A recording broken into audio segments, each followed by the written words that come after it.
Olá pessoal do clã Dark Castle! Nos últimos vídeos conferimos detalhes sobre Wonder Boy 3, The Dragon's Trap, seus criadores, bastidores e também falamos um pouco sobre a Mônica e a Tectoy. Se você ainda não viu, não perca tempo, é só clicar nos links da descrição para assistir. Nesta quarta parte, vamos conhecer mais sobre a versão brasileira do jogo, Turma da Mônica em O Resgate. Apertem os cintos e embarquem com a gente nessa jornada!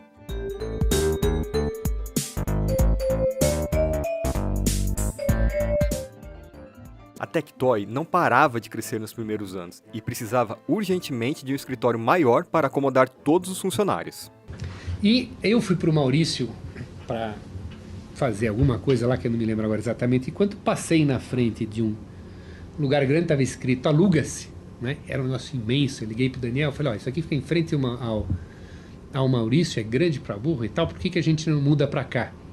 Daniel Dascal, então presidente da Tectoy, acabou fechando o negócio. O novo escritório da companhia ficava a poucos metros da Maurício de Souza Produções. Agora, além da proximidade entre as empresas por conta dos projetos, elas se tornaram vizinhas também. A gente adorava, inclusive, no final de tarde ia lá tomar um café com ele, ficava modificando o futuro e fazendo o mundo melhor. Com o sucesso de Mônica no Castelo do Dragão, uma continuação do jogo era esperada. Como o primeiro cartucho havia sido baseado em Wonder Boy em Monster Land, era natural que um novo jogo fosse desenvolvido a partir de sua sequência, Wonder Boy 3, The Dragon's Trap. Outros jogos adaptados posteriormente pela Tectoy, como Geraldinho, Chapolin vs Drácula ou As Aventuras da TV Colosso, causaram menos impacto que os da Mônica, pois os jogos originais já haviam sido lançados anteriormente no Brasil, como Ted Boy, Ghost House e Asterix and the Secret Mission, respectivamente. Enquanto isso, Wonder Boy em Monster Land e Wonder Boy 3 nunca chegaram às lojas do país e eram desconhecidos pelo público. E é preciso lembrar que, naquela época, era difícil importar cartuchos, ainda mais do Master System, que não foi bem sucedido no exterior. Não havia internet e também não era fácil encontrar informações sobre jogos estrangeiros em revistas especializadas. Sendo assim, os cartuchos da Mônica traziam sensação de frescor e novidade, afinal, eram jogos inéditos para as crianças brasileiras, além de serem desafiadores e de alta qualidade. Como em Wonder Boy 3 o jogador passava por várias transformações, optaram por associar cada uma delas a um personagem da Turma da Mônica. O protagonista, Tonton, foi substituído pela Mônica. A troca faz sentido, além de ser a personagem principal, é a mais forte do jogo. E também foi ela que havia enfrentado o dragão em Mônica no Castelo do Dragão, cujo final é reproduzido no começo desse novo jogo. Mas Mônica aparece por pouco tempo. Segundo a história da versão brasileira, ela é capturada e precisa ser salva por seus amigos. Daí vem o título, O Resgate. O Homem-Lagarto foi substituído pelo Chico Bento. Logo, o fogo que o lagarto cospe passou a ser o tiro da sua espingarda. Na época, era comum Chico usar espingardas e tiros de sal nos quadrinhos. Hoje em dia, os tempos são outros e ele não faz mais isso. No lugar do Homem-Rato, entrou o cãozinho Bidu. Talvez não seja muito fácil de perceber por causa do tamanho do personagem, mas ele usa um osso no lugar da espada. Não havia tantas opções no elenco de Maurício de Souza para um personagem pequeno, afinal, todos os outros já são crianças. Nas histórias que Bidu interage com outros animais e objetos, ele pode ser visto andando de pé, como no jogo. O Homem-Peixe foi substituído por Cebolinha. Cebolinha é um dos personagens mais populares de Maurício. É um garoto que cria milhares de planos infalíveis para vencer a Mônica e se tornar o dono da rua. Ou Lua, como ele diria no seu hábito de trocar as letras. Ele não é famoso por ser um grande nadador, mas certamente não podia faltar no jogo, e foi escalado para substituir o Homem-Peixe mesmo assim. Apesar de Maurício de Souza ter vetado o uso de espada em Mônica no Castelo do Dragão, Cebolinha usa uma nesse jogo, mas a dele é um brinquedo de madeira. Já o Homem-Leão teve seu lugar ocupado por Magali, a melhor amiga da Mônica. Quem conhece Magali sabe que sua característica mais marcante é uma fome insaciável, principalmente por melancias. E certamente foi muito criativa a ideia de trocar a espada do Homem-Leão por um rolo de macarrão. O Anjinho é o anjo da guarda da Turma da Mônica e pode voar com suas pequenas asas. Isso o tornou apto a ser escalado para substituir o Homem-Gavião, cujo principal movimento é justamente voar. Cascão é outro personagem muito querido pelos fãs, tendo revista própria desde 1982, mas infelizmente não é possível jogar com ele em O Resgate. Acontece que o Garoto Sujinho tem completa aversão à água, e todos os personagens de Wonder Boy 3 entram na água em algum momento. A solução foi deixá-lo nas lojas de itens e de passwords. Mesmo grandes atores precisam fazer papéis pequenos às vezes. E esse também é mais um exemplo da engenhosidade na escolha dos personagens para a adaptação do jogo. É engraçado notar que Cascão, o garoto que nunca toma banho, esteja substituindo justamente um porco do jogo original. No lugar da enfermeira da sala de cura, temos Franjinha. O garoto é inventor, é o tutor do cãozinho Bidu e já está presente na primeira tira de Maurício de Souza nos jornais. Como ele sempre esteve envolvido com experimentos químicos, poderia tranquilamente criar bebidas de curas para seus amigos no jogo. A maioria dos chefes de Turma da Mônica em O Resgate são os mesmos de Wonder Boy 3, só foram rebatizados. Traduzindo literalmente, Mummy Dragon virou Dragão Múmia e Dragon Zombie virou Dragão Zumbi. Daimyo Dragon passou a ser chamado de Coronel Dragão e Captain Dragon se tornou Dragão Pirata. O Mecha Dragon virou Dragão Gospe Fogo, escrito com G mesmo. A grafia foi alterada em relação a Mônica no Castelo do Dragão, onde o personagem é o vilão, mas era chamado de Dragão Cospe Fogo, com C. Eu lembro disso, que era o seguinte, isso não foi uma gafe da Tectoy e nem do Maurício Souza. Eles quiseram usar uma linguagem que as crianças utilizavam. Olha. Então, não existia uma preocupação de correção da criança. Ela vai ser corrigida na escola. Era uma linguagem que era infantil, a criança se confundia com gospe fogo, em vez de cospe fogo, que era o correto, e simplesmente eles usaram como se fosse uma linguagem infantil. Mas a grande surpresa entre os chefes é a presença do principal vilão da Turma da Mônica, o Capitão Feio. O personagem foi criado em 1972 para uma peça de teatro e logo foi incorporado aos quadrinhos. Depois de um acidente envolvendo sua imensa coleção de quadrinhos, ele se tornou um vilão que mora nos esgotos e planeja deixar o planeta mais sujo. Mesmo com seus raios de sujeira e seus fiéis monstrinhos de lama, Capitão Feio sempre acaba tendo seus planos frustrados pela Turma da Mônica. Em Mônica, no Castelo do Dragão, o Capitão Feio era peça importante na história do jogo. De acordo com o manual que acompanha o cartucho, o vilão reúne um poderoso exército de monstros para conquistar o mundo e deixá-lo sujo e poluído. A história em quadrinhos, inspirada pelo jogo, também mostra o Capitão Feio como mentor intelectual do grupo. E a tela inicial até mostra um embate entre ele e a Mônica. Só que, no final do jogo, o último chefe é o Dragão Cospe Fogo, o braço direito do Capitão Feio. Com a derrota do dragão, um texto surge na tela dizendo que o sujo malfeitor simplesmente fugiu para os bueiros. E o jogo termina sem um confronto direto de Mônica com o vilão. O Maurício de Souza, o estúdio, queria colocar o Capitão Feio, né? Mas não havia, na época, possibilidade de colocar o Capitão Feio, porque teria que ser criado um novo personagem e a combinação, até foi tentado fazer, mas a combinação de pixels passava da megagem do cartucho e eles acharam melhor não colocar o Capitão Feio no final. A gente fez uma análise, né? Mas já, a megagem já estava no limite, assim. Mesmo que a gente tentasse reorganizar os pixels, tentar fazer uma reorganização, não ia conseguir. Então, especificamente foi memória. Já em O Resgate, o chefe final de Wonder Boy 3, o Dragão Vampiro, teve seus sprites substituídos pelo de Capitão Feio. A animação ficou eficiente e a movimentação do chefe original, felizmente, já combinava com o personagem. O dragão voa, assim como o Capitão Feio, e as bolas de fogo podem ser substituídas pelos poderes de sujeira. O resultado final funcionou muito bem. O manual de O Resgate vem com uma história em quadrinhos produzida para contar o enredo do jogo. Nela, Anjinho descobre que Mônica foi capturada e está presa na Terra dos Monstros. As crianças falam com o Franjinha, que inventou um teletransporte para resgatar a amiga, mas a máquina só pode enviar uma pessoa por vez. Com isso, Chico Bento aparece e se oferece para ser o primeiro a embarcar na aventura. A partir desse conceito, surgiu o segundo jogo da Mônica, Turma da Mônica em O Resgate.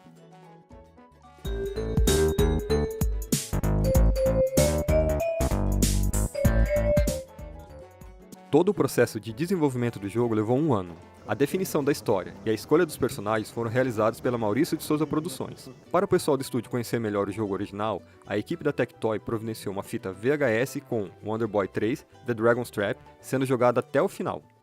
O trabalho que foi feito foi, a gente pegou o game, fez uma fita videocassete Gravamos uma fita do game inteirinho jogado e a gente mandou pro pessoal da Maurício. Original, Maurício também. né? Hã? Jogo original do Wonder Boys, no caso, O né? jogo original.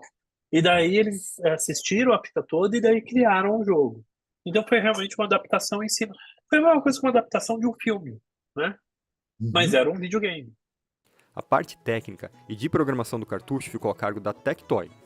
A equipe que trabalhou diretamente no projeto foi Alexandre Pagano como designer, Maurício Guerta e Marcelo Caiado na parte de programação e engenharia, e Andrea Bedrikovic como coordenadora do projeto. Assim como nas outras adaptações de jogos realizados pela empresa, o trabalho consistia em fazer uma engenharia reversa no cartucho original para trocar animações, textos e algumas telas, mas isso não era uma tarefa fácil na época. E quando o Stefano pensou em fazer o primeiro Mônica adaptado, eles já tinham na cabeça o Wonder Boy.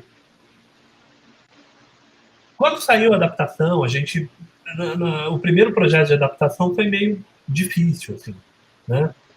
A gente não sabia direito como fazer, né? E era complicado fazer as animações. Como eu falei para vocês, a gente não tinha Google, a gente não tinha YouTube, a gente não tinha internet, né? A gente está falando de 92, 91. A gente não tinha nada disso. Inclusive não tinha computador, tinha um computador só no departamento. A SEGA permitia a alteração dos jogos, mas não fornecia nenhum código-fonte, ferramenta ou documentação para ajudar. O Stefano deve ter falado com a SEGA o seguinte: olha, SEGA, eu quero desenvolver games. Eles falaram, vocês querem desenvolver games? Vocês querem desenvolver games para quê? Para Mega Drive e para Master System. Legal.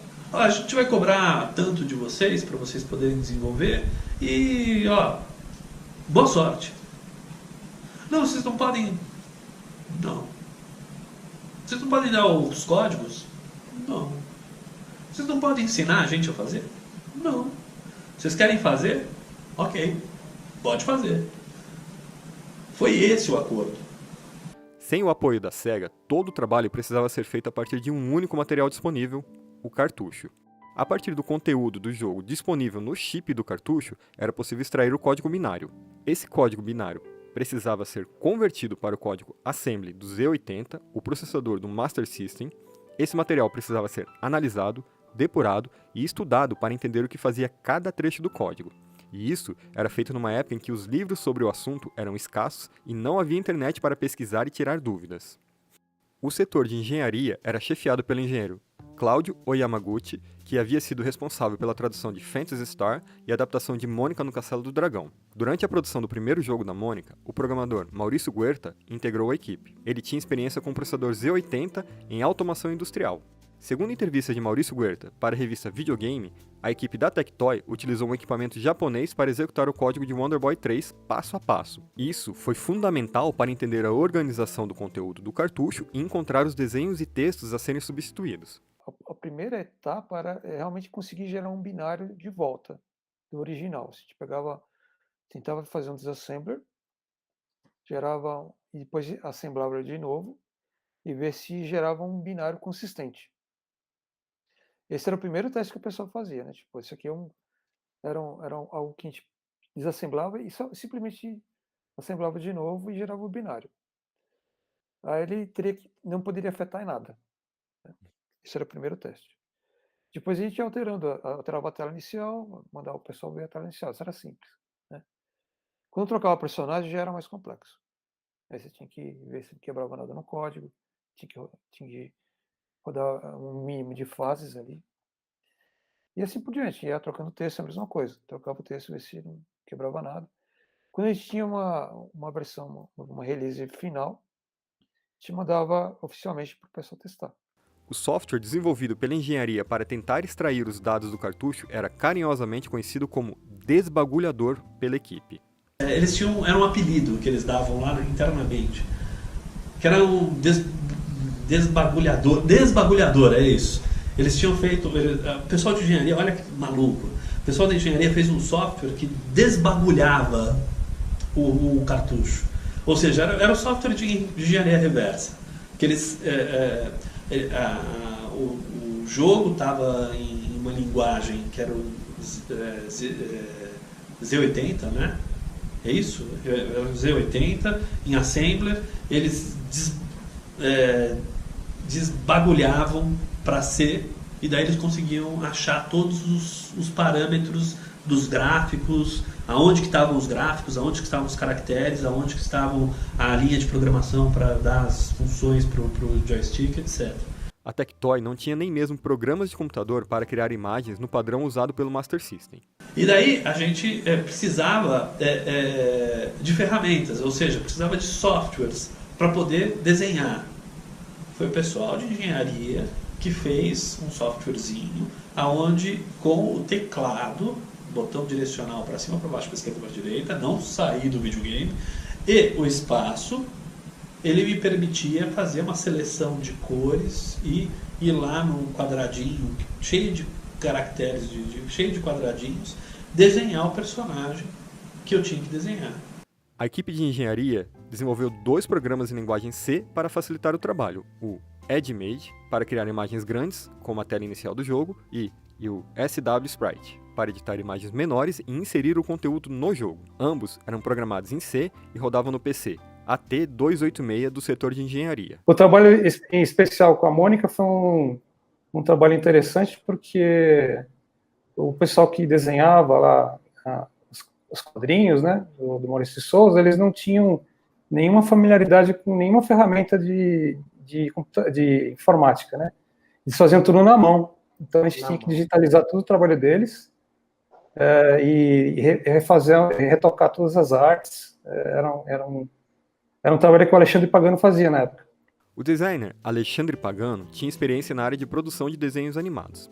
Ele trabalhou na HGN, estúdio brasileiro especializado em animação, onde participou de produção de episódios e séries da Disney, como Ursinhos Gummy e A Turma do Pateta. Eu já tinha trabalhado com animação, e por isso que eu falei que a animação foi tão importante para o desenvolvimento de games, porque trabalhar na área de animação me possibilitou que a gente pensasse em criar uma metodologia de produção de videogame baseada na produção de animação. Então eram feitos os storyboards, que o pessoal de videogame chama de memory map, trabalhava-se a parte de design dos personagens, que é feita a parte de animação, depois a gente fazia a arte final com a parte de clinagem. Então todo esse processo de videogame na época foi associado ao processo de produção de animação. O processo de animação incluiu dezenas de pranchas quadriculadas desenhadas pela equipe do estúdio de Maurício de Souza. A partir daí, Alexandre se encarregou de recriar as imagens no computador. Então a gente capturou todos os frames do Wonder Boy e a gente passou isso em formato de arquivo para eles, imprimiu para eles, né, todos os frames. E a única coisa que a gente pediu para eles é que ele desenhasse os personagens num quadriculado para ajudar a gente na digitalização. A gente digitalizou todos os frames de volta, mas aí o Pagano fez um trabalho legal de adequar, né, cada frame. Isso foi feito totalmente artesanalmente, não teve nada na mão, mas foi um trabalho bem legal mesmo que ele fez. Alexandre Pagano também realizou alterações em alguns desenhos para valorizar a animação e nas cores para reproduzir volume e iluminação nos objetos. As cores também precisavam ser adaptadas para seguir os padrões da Turma da Mônica, ao mesmo tempo em que respeitava as limitações técnicas do Master System, que podia mostrar apenas 16 cores simultâneas e um total de 64 disponíveis. Você fazia um estudo de cor, né? O estudo de cor era muito... assim, se você tinha, por exemplo, o marrom do calção do Cascão, você vai utilizar esse mesmo marrom para fazer a sombra na pele da Mônica, do Cebolinha, do Cascão e da Magali. Entendeu? Então você tinha o reaproveitamento das cores. Então, assim, você vai usar o vermelho você vai usar em outro lugar. Talvez você tenha que usar um vermelho com uma tonalidade específica que você possa usar em outros locais da tela. Se você não tem verde, então você vai ter que usar um azul. Então algumas coisas eram adaptadas dessa maneira. Finalizada a arte, o software desenvolvido por Maurício Guerta também se encarregava de copiar as novas imagens para dentro do jogo. E aí E pra uma- gente ficava a tarefa de colocar aquelas artes, né, de novo lá para dentro do cartucho, né? Que chegava totalmente, isso. não tinha documentação nenhuma, o cartucho vinha do binário, a gente tinha que desassemblar todo ele, identificar as áreas onde estavam as artes, e era tudo trabalho manual também. Para que o estúdio de Maurício de Souza avaliasse o andamento da produção do jogo, a Tectoy enviava gravações de gameplay de O Resgate em VHS. Poucos adultos jogavam videogame. Era tudo fita de videocassete. Então, vai mandar para aprovação? Grava o jogo inteirinho e manda para eles. Os funcionários da Tectoy faziam diversos testes internos com o jogo para identificar problemas durante o trabalho de desenvolvimento. Não, a gente tinha uma equipe legal de teste lá. Tinham vários caras que ficavam jogando direto ali, né? Então eles ficavam pegando os bugs e passando pra gente. Eles faziam um trabalho bacana também e até bem estressante. Eles jogavam todo o jogo várias vezes, né? Às vezes na raça mesmo, sem ter vidas infinitas, né? Se morresse, tinha que começar tudo de novo. A empresa também organizava ações para validar a qualidade do produto com o público-alvo, as crianças. E tinha um esquema também legal que era eles chamavam de clínica, né? Às vezes eles convidavam crianças também para jogar, dar opinião. Às vezes pegava alguns bugs também. Então as crianças gostavam de ir lá e jogar, né? Depois de tudo pronto e testado, um protótipo do jogo foi enviado para a SEGA para aprovação final. Como a EEPROM, com os dados, era enviado pelos correios, podia levar semanas para chegar no Japão. Então, era importante que o jogo estivesse o mais redondo possível para evitar tempo perdido fazendo alterações e enviando novamente para a SEGA. Era uma preocupação muito grande isso aí, porque a gente tinha que terminar o jogo com uma certa antecedência, porque tinha que ir para a SEGA tinha que aprovar, e demorava tudo isso aí, né? Aí depois tinha que ter um tempo para importar os materiais para construir os cartuchos, vinha tudo de navio, né? Então demorava às vezes meses, né? Então eu tinha que ter certeza que estava tudo funcionando direitinho.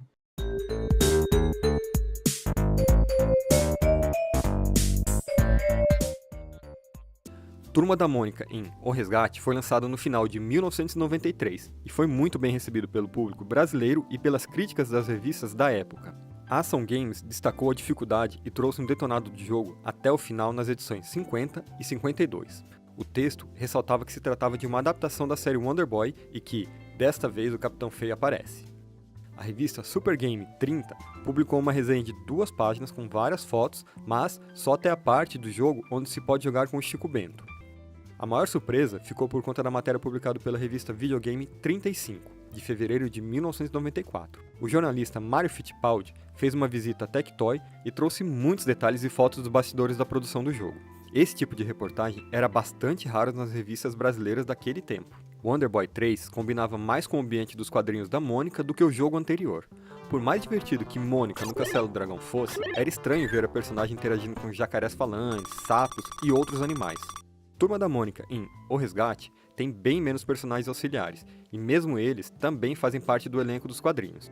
Além disso, a arte original de Hiromi Kurihara, com suas dezenas de personagens fofinhos e invocados, se encaixou perfeitamente com os traços das criações de Maurício de Souza.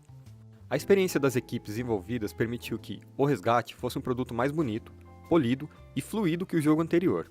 A arte brasileira ficou mais caprichada, o tema do jogo era fiel ao conceito original e a história foi bem adaptada, e a diversidade de personagens conhecidos tornava o cartucho ainda mais interessante. A Turma da Mônica realmente parecia estar em um mundo criado para eles. A Tectoy chegou a cogitar produzir também um cartucho da Mônica para o Game Gear.